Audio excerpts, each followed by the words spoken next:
En Radio UBO comienza Diálogos Constituyentes, un espacio donde expertos, exmiembros de la Convención Constitucional y estudiantes de la UBO dialogan sobre los principales aspectos de la propuesta de nueva Constitución para Chile. Inicia Diálogos Constituyentes en Radio UBO.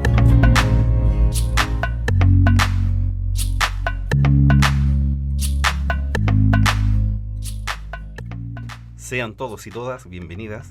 Aquí comienza Diálogos Constituyentes. Mi nombre es Carlos Molina, conductor de este espacio que busca informar y discutir en torno a algunas de las propuestas contenidas en la posible nueva Constitución. Este es el tercer episodio de Diálogos Constituyentes. Recordemos que en los dos anteriores nos acompañó Rodrigo Logan, con quien conversamos acerca de las fake news y el nuevo sistema de justicia.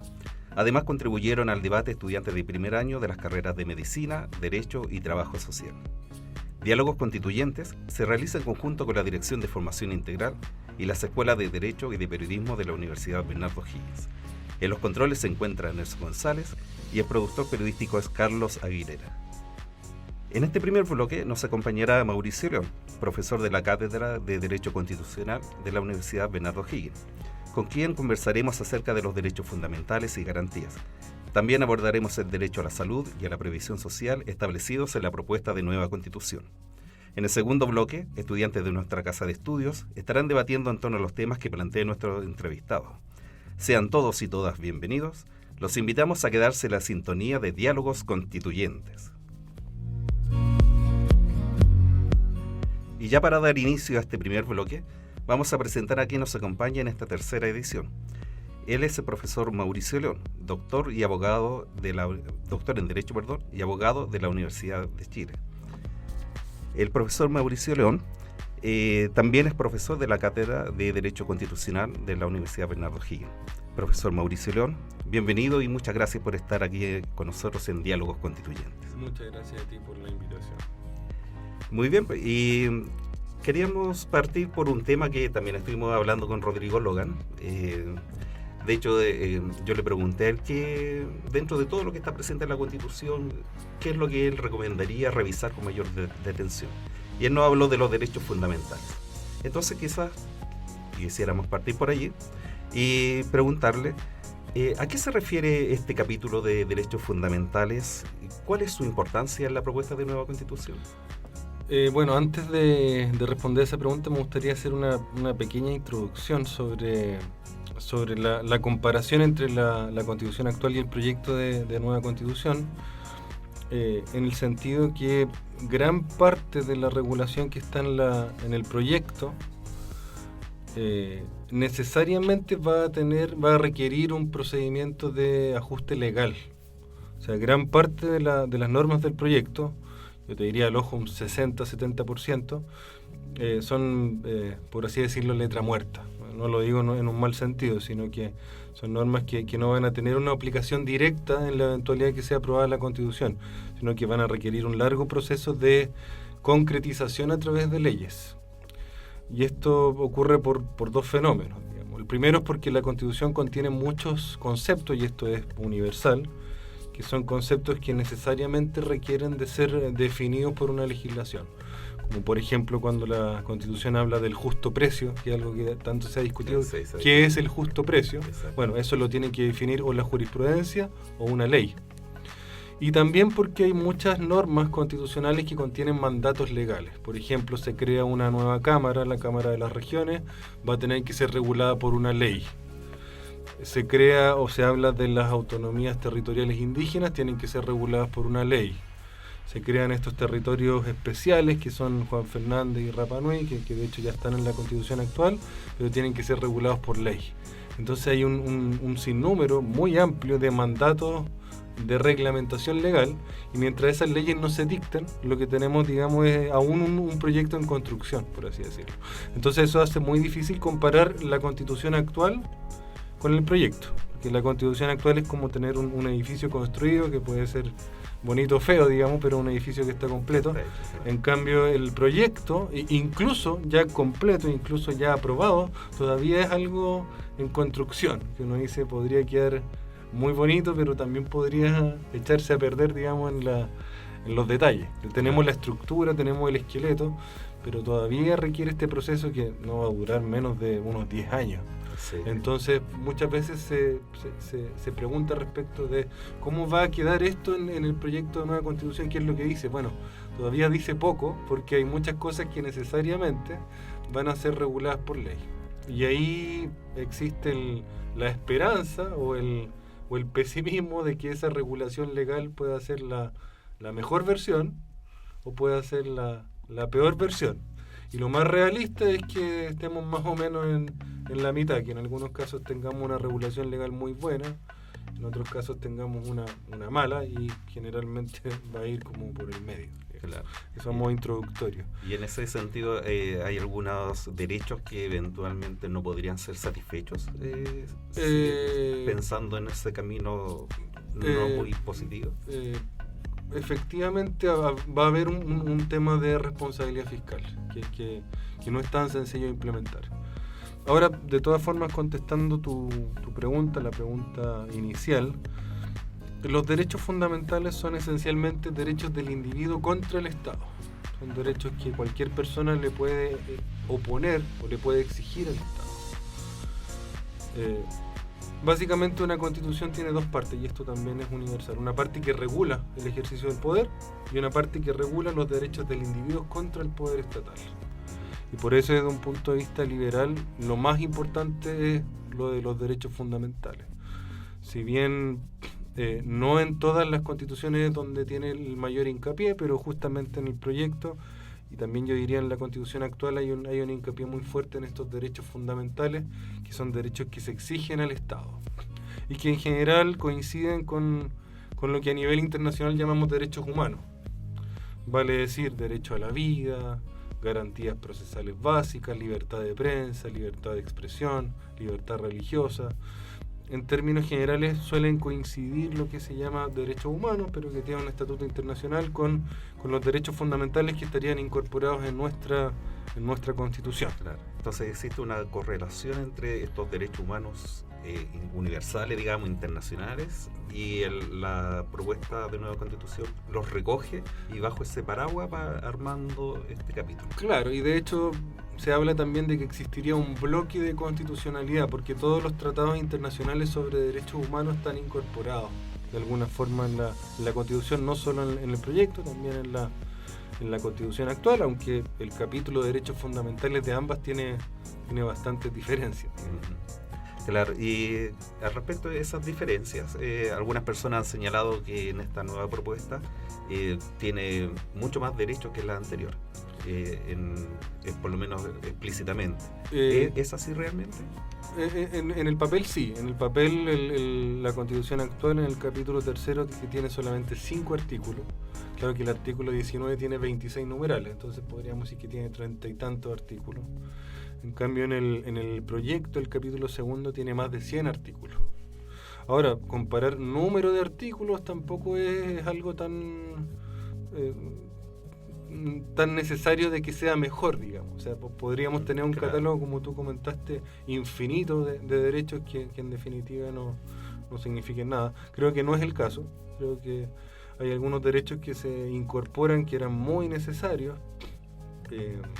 Hay un hincapié muy fuerte en los derechos sociales, porque la Constitución actual tiene un hincapié en los derechos individuales. Vale decir, todos los derechos que no involucren necesariamente una prestación del Estado, como por ejemplo la libertad religiosa. Si yo garantizo la libertad religiosa, es un ámbito de exclusión del Estado, el Estado no interviene, esa es su forma de actuar, digamos. Claro. Lo mejor que puede hacer el Estado es no intervenir, lo mismo en el derecho de propiedad. La mejor actuación del Estado sería aquella en que no nos vemos al Estado. En cambio, otros derechos, como el derecho a la salud, como el derecho a la educación, como el derecho a la vivienda, necesariamente requieren una contraprestación por parte del Estado para poder garantizar la exigibilidad de muchos de estos derechos. Los derechos sociales no necesariamente son exigibles al Estado, y ahí tienen una diferencia fundamental. Pero en muchos casos sí involucran una prestación fuerte que requiere en algunas ocasiones mucho dinero. Claro. Y de estos nuevos derechos, ¿cuáles podrían ser como los más llamativos, son novedosos, digamos, que por primera vez se abordan son bastantes, la verdad. Los que más se han discutido, digamos, el derecho a la vivienda, por ejemplo. Y ahí me remito a lo que me comentaste anteriormente, porque tal como está redactado el derecho a la vivienda no implica que el día 14 de septiembre, digamos, si fuera aprobado el proyecto, que entra a regir 10 días después, yo podría salir a exigir una vivienda, claro, porque el Estado se compromete a realizar los mayores esfuerzos para poder garantizar una vivienda digna y con acceso a todos los servicios básicos, etcétera. Y retomamos esto de los años que se requiere para establecer. Claro, y no se obliga necesariamente a proveer una vivienda, sino que dice voy a hacer los mayores esfuerzos para. Lo cual es responsable, pero también puede generar mucha frustración en una persona que dice, pero yo estoy viendo que la Constitución me garantiza un derecho a la vivienda. Y no habla de propiedad ni nada de eso también se discutió, pero sí se garantiza un derecho a la vivienda. Entonces, ahí hay un tema de qué tan factible es implementar algunos de estos derechos, algunos mucho más factibles que otros, por cierto. Pero ese es un derecho que ya se había, que es una gran ausencia de la Constitución actual y que ya se había planteado en el proyecto de la presidenta Bachelet, el derecho a la vivienda. También el derecho a la salud tiene una regulación que es mucho más importante respecto del proyecto actual y también involucra un gasto fiscal importante, el Sistema Nacional de Salud. Hay algunos derechos que son bastante novedosos incluso a nivel mundial, como el derecho al ocio, por ejemplo, que aparece mencionado en el proyecto. Sí, es algo novedoso. También muchos derechos colectivos que se refieren, por ejemplo, a las disidencias sexuales. Hay un grupo de derechos que yo considero muy importantes, que son los derechos de las personas privadas de libertad, que tienen derecho a ciertos espacios de esparcimiento, incluso dentro de las cárceles, a no ser aislados, a no ser incomunicados, etcétera. Daría para un programa completo, digamos, comparar la Constitución actual con el proyecto, porque son bastantes los derechos que se agregan, aunque eso no necesariamente significa que vayan a ser adecuadamente. Como te digo, todo esto está todavía, incluso con la Constitución aprobada, estaría en construcción. Claro, todavía está en proceso. Y entonces, para que ya vayamos cerrando esta primera parte en torno a los derechos, se ha mencionado que algunos derechos son individuales y otros colectivos. Mencionaste ya algún ejemplo de derecho colectivo de las disidencias sexuales. Claro. ¿Podemos encontrar algún otro ejemplo para que nuestros auditores puedan comprender mejor la diferencia entre derechos individuales y derechos colectivos? Claro, hay una no sé si llamarlo una confusión, digamos, pero hay una imprecisión en el proyecto. En realidad no es una imprecisión, pero hay una anfibiología cuando habla de los derechos colectivos, porque primero dice que los derechos se ejercen individual o colectivamente. Eso tiene que ver con el ejercicio de los derechos. Y en el fondo todo derecho individual, todo derecho fundamental puede ejercerse colectivamente. Y el mejor ejemplo es la libertad religiosa, porque yo puedo ejercer mi derecho a libertad religiosa individualmente, pero generalmente lo ejerzo con un conjunto de fieles. Claro. Entonces se ejerce colectivamente. Pero cuando se habla de derecho colectivo propiamente tal, es algo completamente distinto y que tiene que ver con derechos fundamentales que le pertenecen a un grupo de personas por el solo hecho de pertenecer a ese grupo. Ya, muy bien. Y el mejor ejemplo, sí, y que es el que plantea la Constitución, es el de los pueblos originarios. Bien. Los pueblos originarios tienen ciertos derechos fundamentales que les corresponden únicamente por el hecho de pertenecer a un pueblo originario, así lo menciona el proyecto, pero curiosamente no menciona otros derechos que también tienen esta característica, como por ejemplo los derechos de las personas privadas de libertad, de las disidencias sexuales, derechos propios de la mujer, que también están contemplados, derechos de niños, niñas y adolescentes. Todos esos también podrían considerarse derechos colectivos porque su titularidad es por el solo hecho de pertenecer al grupo. Pero la Constitución hace hincapié en los derechos colectivos como derechos de los pueblos originarios. Muy bien. Le recordamos a nuestra audiencia que estamos en la tercera edición de Diálogos Constituyentes, un programa que se realiza entre la Dirección de Formación Integral y las Escuelas de Derecho y de Periodismo de la Universidad Bernardo Higgins. En esta ocasión estamos conversando con el profesor Mauricio León, doctor en Derecho y docente de Derecho Constitucional de nuestra Casa de Estudios. Ya hablamos de los derechos en términos generales, mencionando algunos en específico para poder entender entonces la diferencia entre individual y colectivo, entre otras cosas. Ahora quisiera invitarte a que podamos ver algunos derechos específicos, ¿ya? El de la salud y el de la provisión social, a ver si nos alcanza el tiempo para discutir de esos dos. Y en torno al derecho de la salud, que está establecido en el artículo 44 de la propuesta de nueva Constitución, ¿cuáles son las principales diferencias que puede tener esta nueva propuesta con la Constitución vigente, la del 80? Bueno, en la Constitución actual el derecho a la salud está consagrado también siguiendo la orientación general de la Constitución como un derecho individual y fundamentalmente una libertad de acceso a la salud, a los servicios de salud.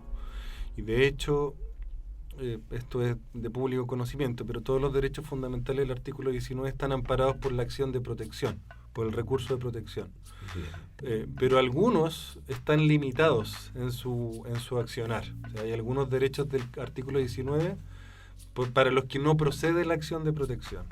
Y dentro de ellos, el derecho a la salud está muy limitado, porque lo único que permite es accionar en caso en que exista una infracción a la elección del sistema de salud público o privado.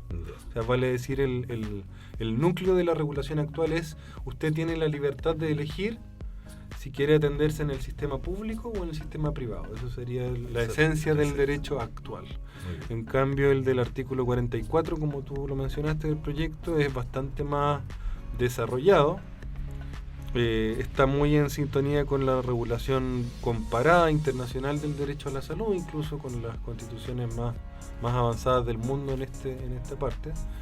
Pero junto con garantizar el acceso a la salud, lo más importante en la regulación del proyecto tiene que ver con el Sistema Nacional de Salud, con la creación constitucional todavía, y nuevamente esto tendría que desarrollarse a través de una ley, de un sistema que como señala es universal, público e integrado, y que puede estar conformado, y esto el proyecto no lo prohíbe, digamos, pero podría estar conformado por prestadores públicos y privados, pero es un sistema nacional porque está financiado con las rentas generales de la nación y eventualmente con cotizaciones obligatorias. Claro, eventualmente. Eventualmente, claro. ¿Quién financiaría principalmente este nuevo sistema de salud? El núcleo es las rentas generales de la nación, o sea, sería a través del Estado, a través de... Estamos hablando de impuestos en ese caso. Efectivamente, claro. Y sería muy improbable que no coexistiera esto con un sistema de cotizaciones obligatorias. Pero lo que sí ocurriría es que todo el financiamiento del sistema completo, y por eso integrado, sería de cargo del Estado, ya sea a través de las cotizaciones o a través de las rentas generales. Y ahí es donde muchos han visto un potencial conflicto de financiamiento, porque tú piensas en una cantidad inimaginable de dinero para financiar no solo el sistema público, sino que además el sistema privado. Eso se ha planteado como un potencial conflicto, por lo menos a corto plazo, en el entendido de que no somos un país rico, digamos, y no es algo que se pueda implementar tan fácilmente a corto plazo, ni siquiera a mediano plazo, y no se lograría ni siquiera, como dijo la presidenta Loncón, quitándole el dinero a las 10 familias más ricas de Chile. Incluso si pudiéramos hacer eso, no logramos financiar un sistema tal como está planteado en la Constitución. Y como te digo, todo esto todavía tendría que desarrollarse legalmente, y para eso queda muchísimo tiempo. Y para eso también están las normas transitorias, digamos, para decir, hasta que tengamos esto, vamos a mantener el sistema actual con estas características. Claro. Entonces el sistema que conocemos en la actualidad con ISAPRES, con centros médicos privados, ¿eso continuaría por algunos años? Una cosa son los prestadores de salud y otra son las cotizaciones, digamos, las empresas previsionales. Los centros privados de salud en teoría permanecen, pero las instituciones privadas de previsión de salud, claro, las que recaudan dinero, ISAPRES, probablemente no. Tampoco el proyecto las proscribe, digamos, pero en general me da la impresión de que todo está dispuesto y diseñado para que esas cotizaciones sean captadas por el Estado. Tampoco lo señala expresamente, pero no tendría sentido tener un sistema nacional público de salud si hubieran instituciones privadas que recaudaran dinero para financiar ese sistema, ¿no? perdería su carácter público. Claro. Pero lo que no prohíbe es la coexistencia de prestadores públicos y privados. Ya, muy bien. Entonces existe la coexistencia de los prestadores, quienes brindan los servicios de salud, Claro. estamos diciendo. Pero Eso en teoría permanece. eso permanecería. Claro. Pero estaría más limitado a quienes recaudan, como las ISAPRES, o podrían verse más afectados. De Podría. manera negativa. Claro, siempre es podría. Podría. Porque estamos todavía construyendo el barco Muy bien. completo. Y hablabas hace un momento, decías que el Sistema Nacional de Salud es de carácter universal, público e integrado. Claro. Entonces, a veces llama la atención esos tres conceptos y no se entiende muy bien a qué se refiere universal, público e integrado. Claro, Quizás de hecho, podrían precisar. de las tres palabras que no definen la Constitución tampoco, y nuevamente todo eso está por definirse. Hay dos palabras ahí que son bastante claras y hay una que es un poco más discutible. La más discutible, la que podría entenderse de dos formas, es público. Porque generalmente una forma de entender público es lo estatal. Público significa en manos del Estado. Claro. Y en algunas partes la Constitución, el proyecto habla de público como sinónimo de estatal y en otras ocasiones lo ocupa de otra forma. Entonces se produce ahí alguna diferencia. En este ámbito, en este contexto, público se entiende no como sinónimo de estatal, no como que todo va a estar en manos del Estado, porque van a haber prestadores públicos y privados, pero sí entiendo que la integración de todo, de los sistemas públicos y privados, va a estar en manos del Estado. Y el que sea universal tiene que ver con el acceso universal a la salud, que es un acceso que actualmente, como ustedes saben, existe en nuestro sistema, pero limitado a ciertas patologías muy específicas, lo que se habla del GES, Claro. o antiguamente el AUGE, acceso universal, pero de garantías explícitas a ciertas enfermedades. Y básicamente el acceso universal implica que cualquier persona, sin importar su condición económica o ninguna otra condición, ser nacional o ser extranjero, su situación migratoria regular o irregular, cualquier persona tiene el mismo acceso a los servicios de salud, incluso si no tiene dinero. Eso es el acceso universal. Ese es un derecho por el solo hecho de estar aquí presente en este país. Efectivamente, Sea chileno, ¿no? claro, cualquier persona. Eso es el acceso universal y hay muy pocos países en el mundo que tienen un acceso universal real. De hecho, ni siquiera Estados Unidos lo tiene. Y el sistema actual chileno de acceso universal, pero de garantías explícitas, es bastante razonable también fiscalmente, porque no es tan sencillo, sería lo ideal, pero no es tan sencillo decir todas las personas van a tener el acceso a la salud, a la mejor salud posible. Y como te digo, hay muchos países muy ricos del mundo que no tienen acceso universal. Y la ventaja del sistema chileno, que yo considero bastante bueno en este punto, no es que toda la salud pública esté perfecta, pero en este punto me parece bastante bueno, es que estas patologías han ido aumentando. Cada 2 años o a veces cada 1 año se van agregando patologías que a veces son bastante extensas o tienen mucha prevalencia, como el Alzheimer, que se incorporó hace bastante poco. Y la responsabilidad fiscal, creo yo, que radica justamente en ir aumentando esta garantía a medida que se pueda, a medida que existan los recursos. Muy bien. Y siguiendo quizás con el tema de la universalidad, también está presente el derecho a la seguridad social, que también busca esta universalidad, ¿cierto? Cuando hablamos de derecho, para despejar esa duda primero, cuando hablamos del derecho a la seguridad social, ¿estamos hablando de pensiones específicamente o es más amplio? Efectivamente, se supone que seguridad social también implicaría el derecho a la salud. O sea, el derecho a la salud también es previsión. Ya. Básicamente la seguridad social es asegurar, valga la redundancia, frente a todas las contingencias de la vida. Y dentro de esas contingencias se encuentra la salud, digamos. Claro. Pero la salud tiene un compartimento aparte. Muy bien. Y como ustedes probablemente también lo sepan, hay algunas instituciones previsionales en Chile que engloban absolutamente todo, como Capredena, que no solo involucra lo que llamamos las pensiones, sino que también la salud. O sea, eso es toda la previsión. Pero generalmente cuando se habla de seguridad social es previsión, descartando la parte de salud. De salud, claro. Entonces, si nos quedamos con la idea de previsión, ¿Qué cambios podrían, si es que se aprueba esta nueva constitución, qué cambios serían como los más visibles que podríamos nosotros experimentar, considerando que también hay un plazo para que se Claro, vaya y también hay un diseño constitucional y algo que eventualmente podría diseñarse a través de una ley que sea compatible. Claro.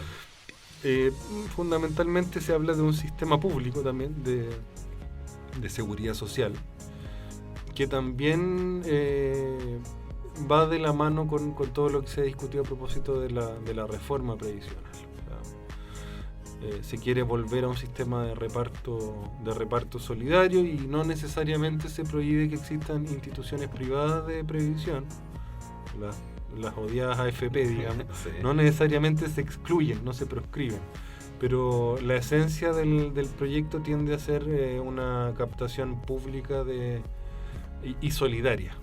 O sea, un sistema de reparto solidario, y el sistema de reparto solidario antiguo no prohibía la existencia de instituciones privadas tampoco, pero la esencia probablemente estaría en manos de las instituciones del Estado, como el Instituto de Previsión Social, por ejemplo, que maneja una cantidad, actualmente incluso maneja una cantidad de dinero impresionante, y probablemente sea, creo yo, la institución encargada de encauzar este nuevo sistema solidario que todavía no se ha definido en sus detalles. Claro. Y ya para ir cerrando, y muy brevemente, entonces en el futuro, si pensamos que esto se vaya a aprobar, las pensiones tendrían un piso mínimo y las personas podrían obtener mayores beneficios si cotizan, por ejemplo, en una AFP. ¿Existe esa realidad? No se prohíbe la capitalización individual expresamente, pero se menciona como uno de los principios del sistema el de la solidaridad.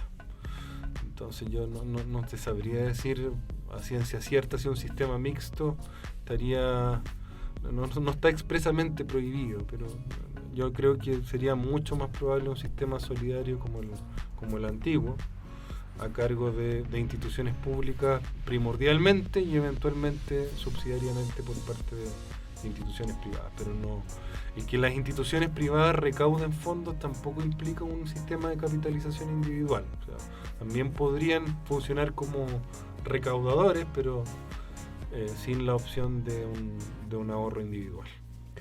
Muy bien, agradecemos al profesor Mauricio León que nos ha acompañado en este primer bloque.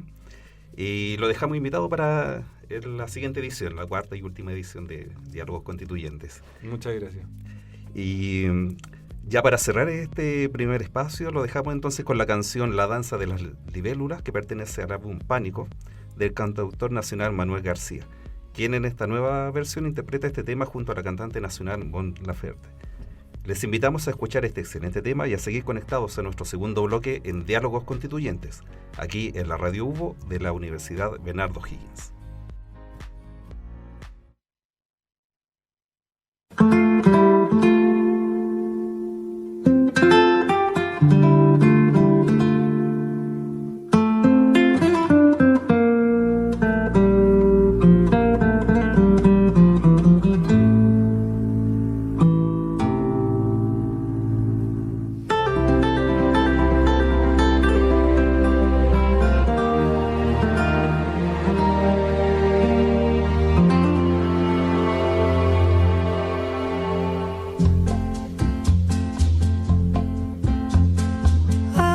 Parece que yo debo mirar hacia el mar, descubrir la noche y su reflejo entre los botes. Mañana vas a encontrar una flor que te dejé contra el techo.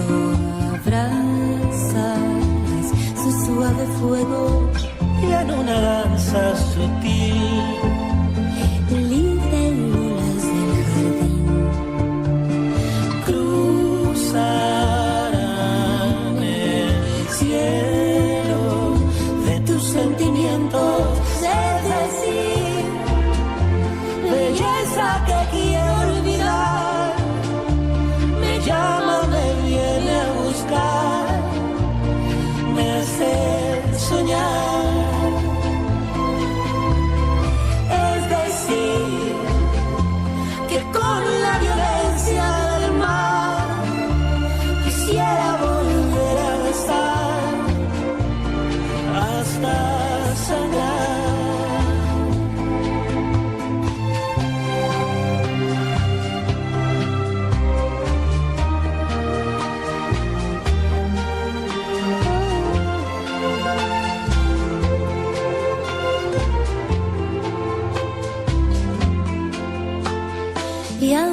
Hace años que yo vivo tan lejos del mar.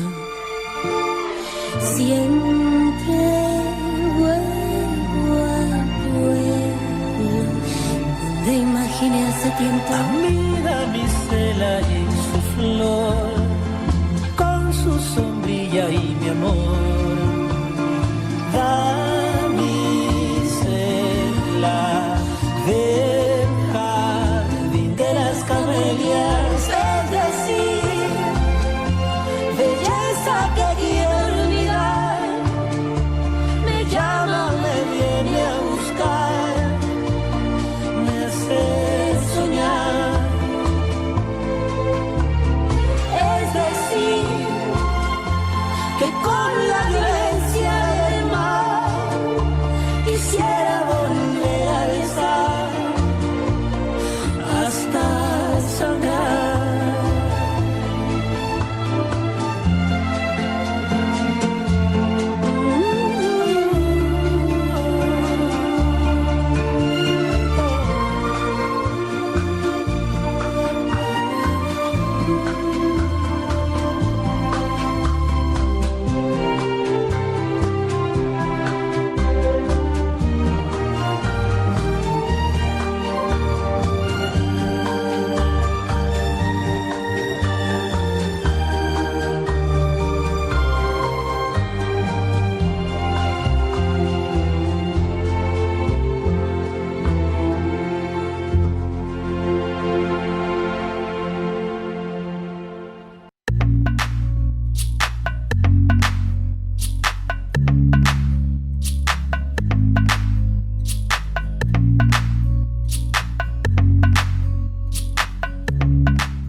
Tras este intermedio musical, regresamos a la tercera edición de Diálogos Constituyentes, un programa que se realiza en conjunto con la Dirección de Formación Integral y las Escuelas de Derecho y de Periodismo de la Universidad Bernardo Higgins.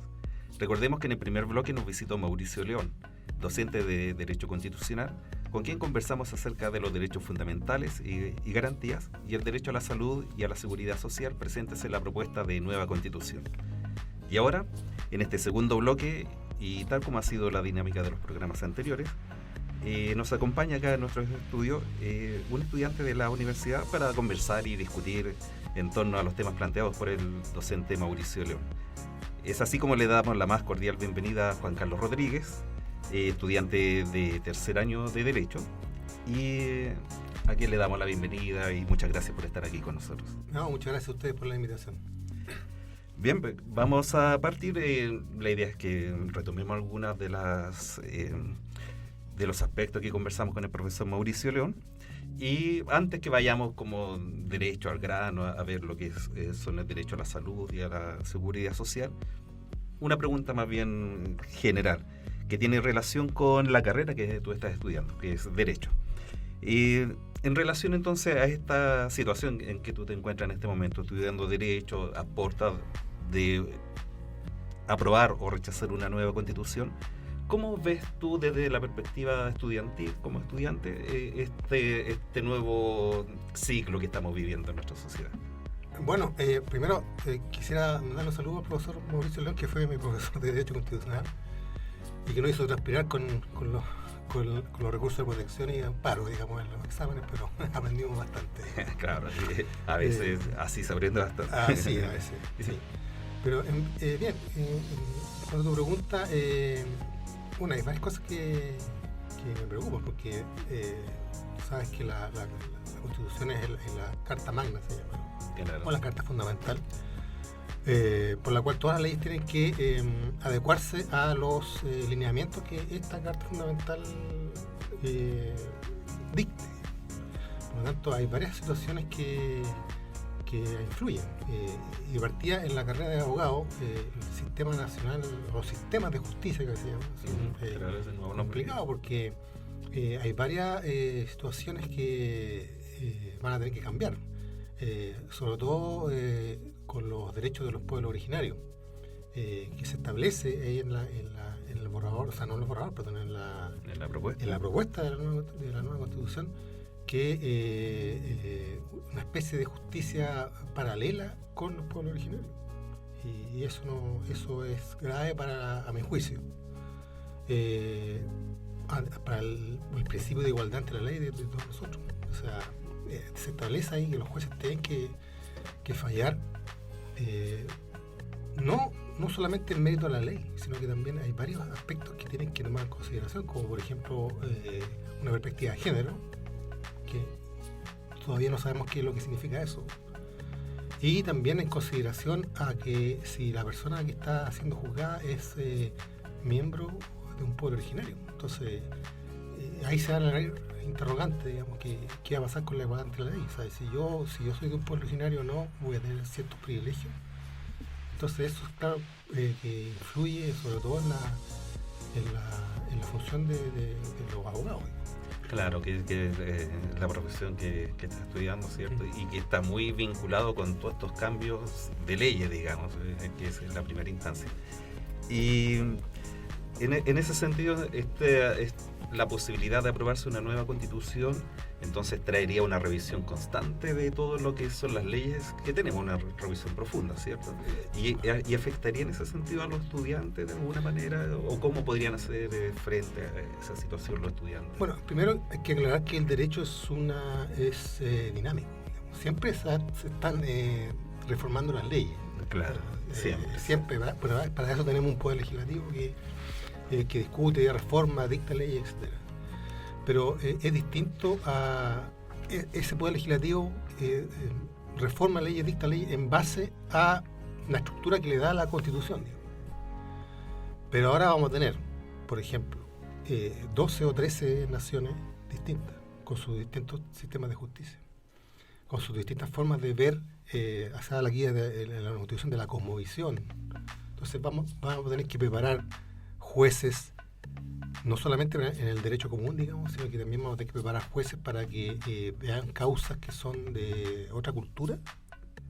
Claro. Ese es el problema. Hay algunas personas que señalan, por ejemplo, que así como existe una justicia independiente para los militares, por ejemplo, podría ocurrir algo similar con lo que es el sistema de justicia o los sistemas de justicia indígenas.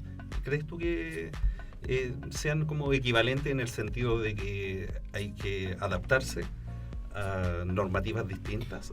Es que, bueno, ahí voy a dar mi opinión personal, digamos. Sí, claro. Yo pienso que todo debiese tender a una justicia común para todos. ¿Me entiendes? Uh-huh. En el caso de los militares también debería ser así. Yeah. Y efectivamente hay dos sistemas de justicia en Chile. La justicia militar actúa de otra forma. Claro. ¿No?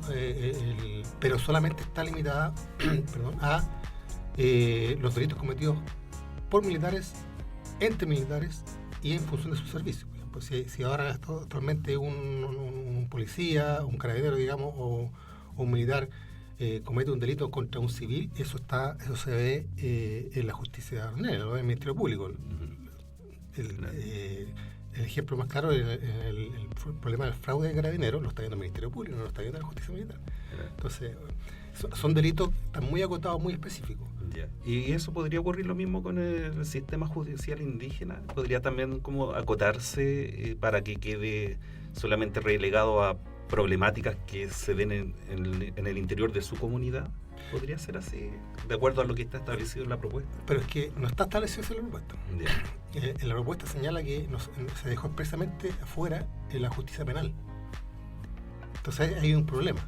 Yo estoy de acuerdo con eso. O sea, si hay un problema entre unas comunidades indígenas, digamos, que sea solamente del ámbito civil, no sé, problemas de terreno, problemas vecinales, claro.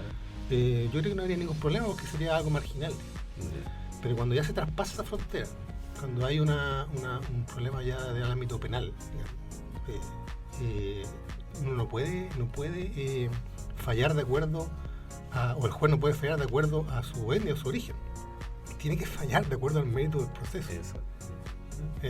Mira, hay situaciones que han ocurrido en Chile y que llegan a pensar. Fíjate que hace unos años atrás en el norte hubo un problema de una madre aymara que dejó a su hijo a la intemperie porque fue a buscar su ganado y el niño murió.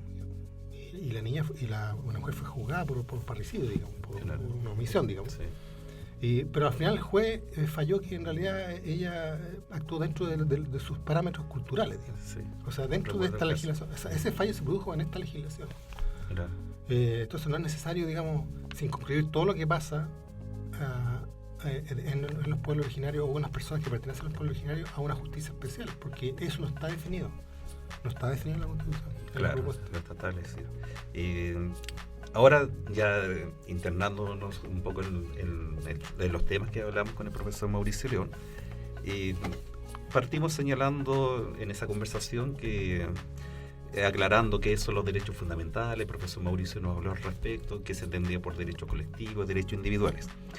Y en relación a ese tema de los derechos, esta propuesta de Constitución agrega 32 nuevos derechos. En total son 53 en el papel, digamos, que están escritos, y en comparación con la Constitución vigente que tiene 21. Pensando en el mediano y largo plazo, que quizás 5 o 10 años, ¿cómo crees tú, Juan Carlos, consideras que son viables estos derechos o se corre el riesgo de crear falsas expectativas en las personas? Bueno, desde tu punto de vista, obviamente.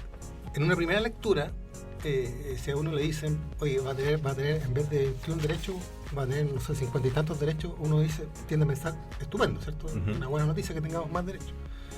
Pero, como el mismo profesor decía, que para implementar esta nueva Constitución, él hablaba acerca de 10 años más Sí, para poder adecuar las leyes a lo que dicta la Constitución. claro. Y también hablaba, y fíjate que salió hace poco ya un estudio que hablaba que esta nueva Constitución cuesta alrededor de $24.000 millones. O sea, es una cantidad de dinero que a mí no lo podría escribir, digamos, la cantidad de ceros que hay que colocar ahí. Entonces, Chile no tiene ese respaldo económico para hacer eso. Entonces, tú me preguntas, ¿se crean falta de expectativa? Claro que se Puede crea. darse queda- esa posibilidad. Y ojo, y volviendo a lo que te dije al principio que hice, cuando uno dice tenemos más derechos, estupendo. Pero yo quisiera, hay unos tipos de derechos que son bastante, digámonos, decir, peligrosos, como si uno podría decir. Déjame, si te puedo citar algunos, por Sí. ejemplo. Fíjate que acá el artículo 30, por ejemplo, de la Constitución, habla de las personas privadas de libertad, que el profesor León decía que lo tomaba como algo positivo. Yo voy a disentir un poco de mi querido profesor, Sí, claro. que partiendo de la base que el sistema tiene que proteger a ti tus derechos humanos esenciales. Eso estamos de acuerdo, creo que estamos todos de acuerdo. Sí. No puede ser sometido a tortura, no puede ningún tipo de vejamen Premio ni legítimo, cambio de sí, claro. Pero fíjate que el artículo 30 señala en el numeral 4, ninguna persona privada de libertad puede ser sometida a tortura ni a otros tratos crueles. Excelente, ¿cierto? Muy bien. Sí. Pero dice, en un punto seguido, dice, asimismo, no podrá ser sometida a aislamiento o incomunicación como sanción disciplinaria. Entonces, ¿qué pasará en las cárceles con aquellos reos que hacen motines, agreden? ¿Cuál va a ser la solución a ese problema si no se le puede aislar? Ese es un problema. Fíjate que el artículo 31, numeral 2, y esto es lo más grave de todo, dice, asimismo tienen derecho a mantener la comunicación y el contacto personal, directo y periódico con sus redes de apoyo. Y no dice familia directa, dice redes de apoyo. Y siempre con las personas encargadas de su asesoría jurídica, los abogados, que eso siempre ha sido así. Pero imagínate el problema que tenemos ahora con las bandas de narcotraficantes. No las vas a poder prohibir que tengan contacto con sus, entre comillas, redes de apoyo. Claro. Entonces es un problema de seguridad bastante grave. Claro. Y eso que, claro, habría que aclararlo supuestamente en las leyes que se van a hacer para implementar la Constitución, pero, ¿cierto? Pero por el momento sí, está pero ahí. si se aprueba la Constitución, Claro. tiene plazo de 10 días para ser promulgada en el diario oficial. Empieza a regir el 14 de septiembre. Si usted, el gendarme le quiere prohibir, o el Ministerio Público le quiere prohibir al narcotraficante que tenga contacto con sus redes de apoyo, va a ser anticonstitucional. Claro, ese es uno de los riesgos que podría va a ser inconstitucional. Y no sé si y hay otros tipos de derechos. Fíjate que aquí de los derechos de los trabajadores habla aquí. Artículo 48. Las trabajadoras y los trabajadores, a través de sus organizaciones sindicales, tienen el derecho a participar en las decisiones de la empresa. Claro, es algo nuevo, como que también lo veíamos en el derecho a la educación, que también tienen derecho a a participar. En un principio uno dice, oye, en realidad, si yo trabajo, como en el tiempo de la reforma agraria, hace el año 60, las tierras para los que trabajan, decían. Resulta que, claro, uno dice, bueno, si el trabajador lleva tanto tiempo trabajando en una empresa de, no sé, cualquier cosa, de fábrica de fideos, es como de justicia que él también participe en las decisiones de la empresa, pero ojo, ¿qué va a pasar con las inversiones? ¿Qué inversionista va a querer colocar su dinero en un sistema en que él no va a tener la propiedad o no va a tener el derecho de decidir sobre su propia empresa, sino que va a tener que preguntarle a otras personas que no han puesto capital y que no han arriesgado nada? Entonces también son cosas que dentro de tantas que uno lo puede leer acá, que prenden un poquito la lucecita de alerta. Así es. Bueno, son aspectos que han estado en la discusión, ¿cierto? Que a veces hay falta como aclarar y por lo mismo han estado estos conceptos de aprobar para reformar, rechazar para reformar, porque aparentemente no hay un consenso único en cómo está escrito todavía, ¿no? Bueno, les recordamos a nuestro público que estamos en el programa Diálogos Constituyentes. Este es un programa que se realiza en conjunto con la Dirección de Formación Integral y las Escuelas de Derecho y de Periodismo de la Universidad Bernardo Higgins. En este segundo bloque estamos conversando con Juan Carlos Rodríguez. Él es estudiante de tercer año de Derecho Vespertino y de nuestra casa de estudios. Juan Carlos, uno de los temas que abordamos también con el profesor Mauricio estuvo relacionado con el derecho a la salud. Estimas tú, de acuerdo a la propuesta que está establecido, ¿no? ¿Estimas que el Servicio Nacional de Salud, que está presente en la propuesta de nueva Constitución, permite hacerse cargo de este derecho a la salud? ¿Cómo evalúas tú este derecho? ¿Va a favorecer a los chilenos en cuanto al acceso, en cuanto al tratamiento de enfermedades? Bueno, de nuevo un saludo al doctor León, que esa es una pregunta de examen, porque él hablaba de que algunos derechos del artículo 19 no estaban completamente protegidos por la acción de protección. Uno le decía recurso de protección, se enoja. No es recurso, es una acción de protección.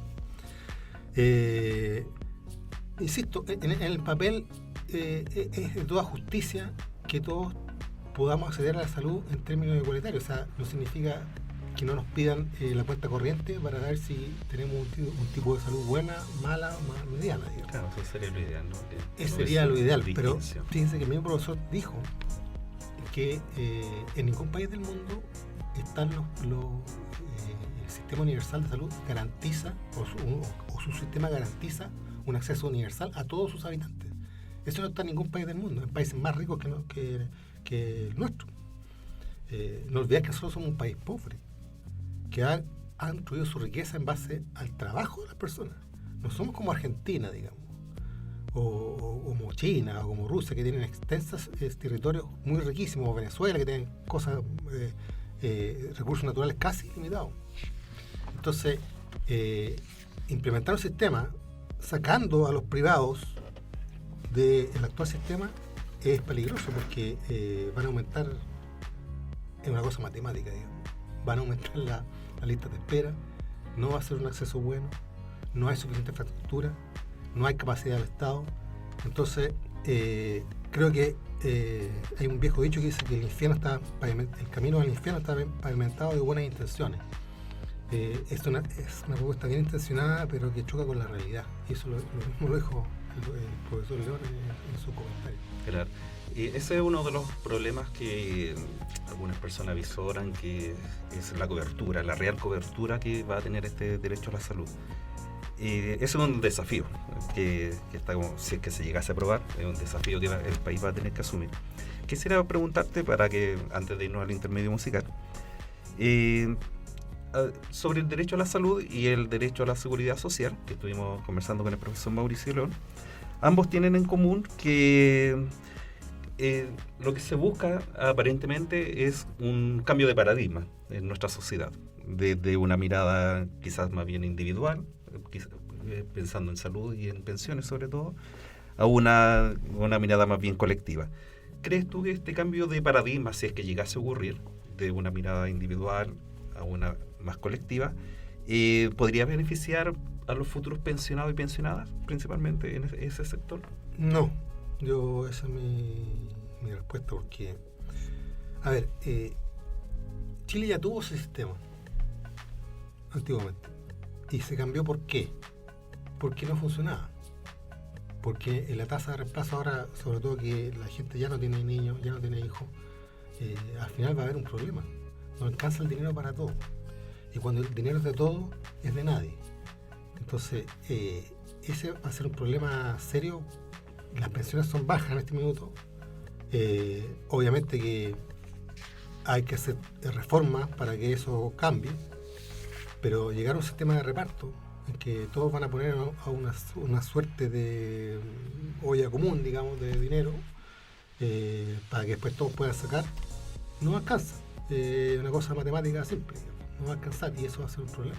El sistema de capitalización individual también es algo egoísta también, porque en el fondo tú te rascas con tu propia uña, digamos. Todo lo que tú pusiste es tuyo, digamos, claro, y es heredable. Sí. No es solidario, no lo repartes tú con otras personas, digamos. Claro.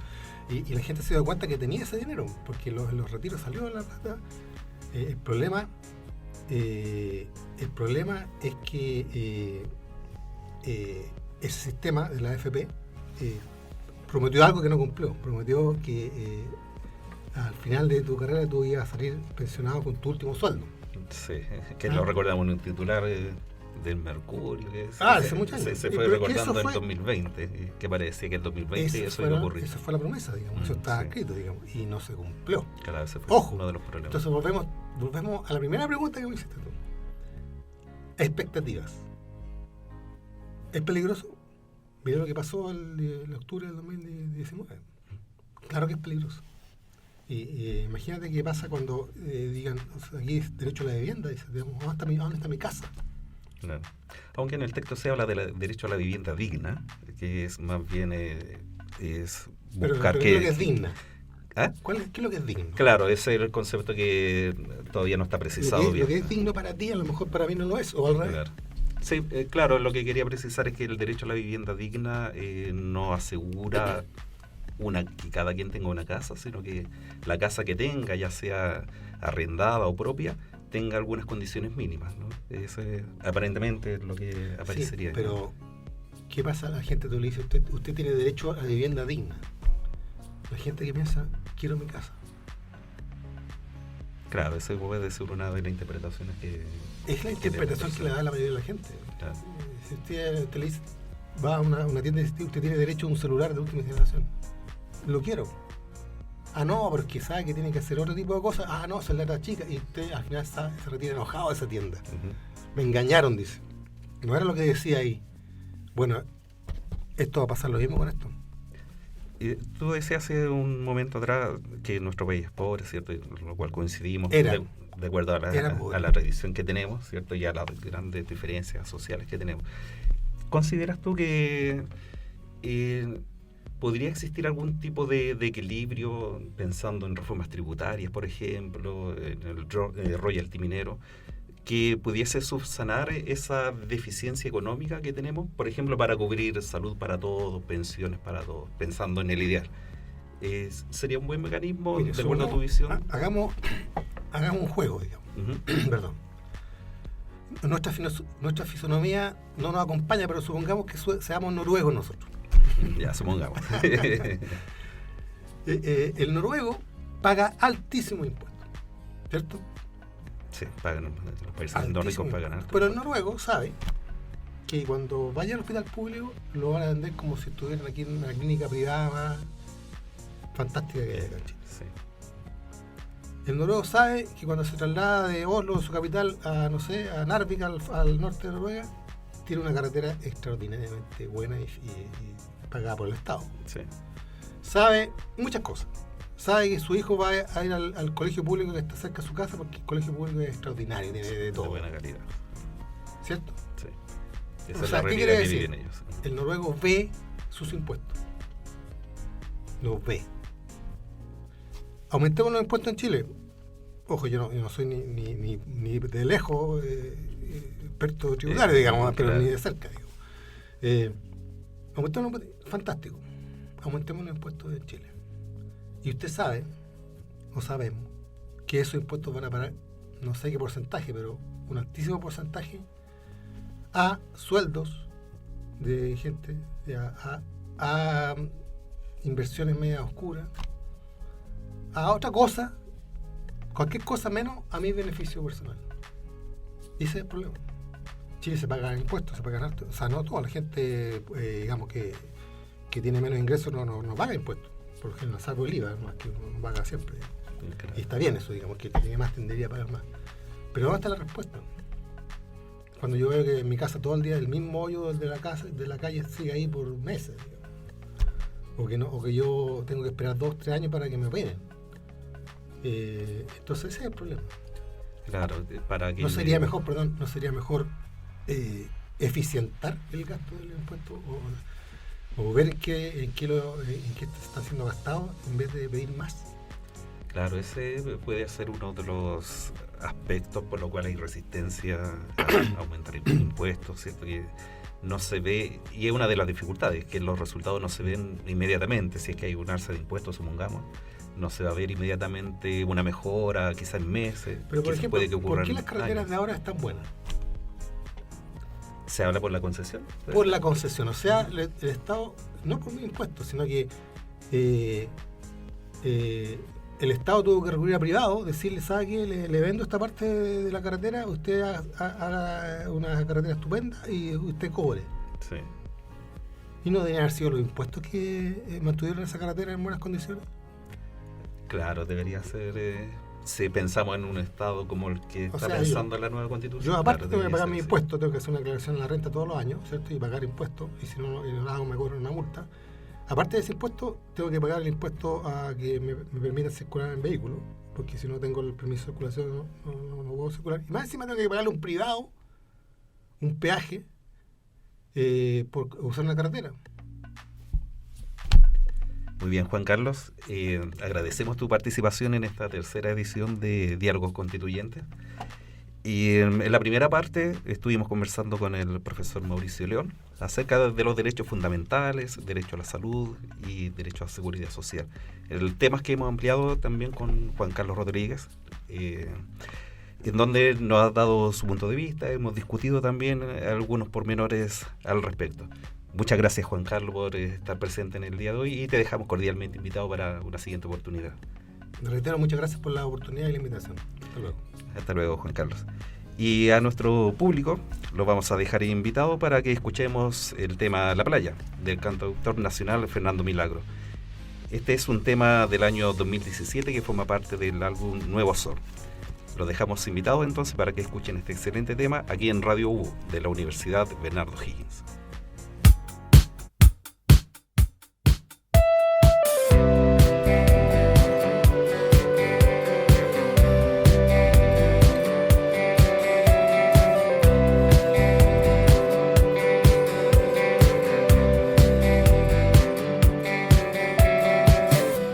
Ayer en la calle, después de tanto tiempo, como un espejismo, te cruzaste en mi camino.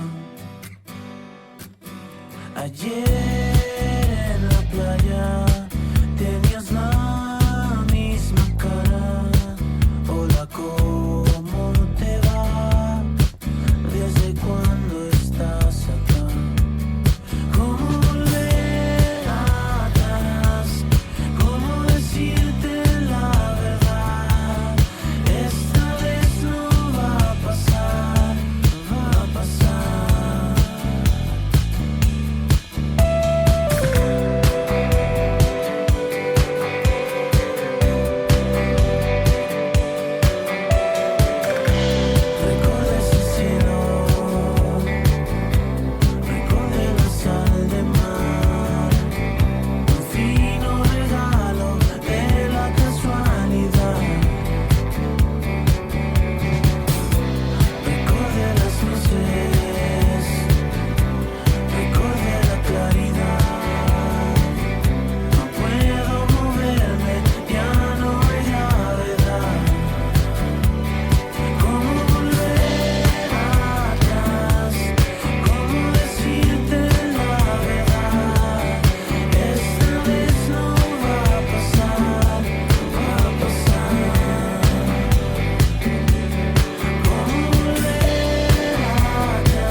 Finaliza Diálogos Constituyentes, un espacio donde expertos, exmiembros de la Convención Constitucional y estudiantes de la UBO dialogan sobre los principales aspectos de la propuesta de nueva Constitución para Chile. Escúchalo en Radio UBO.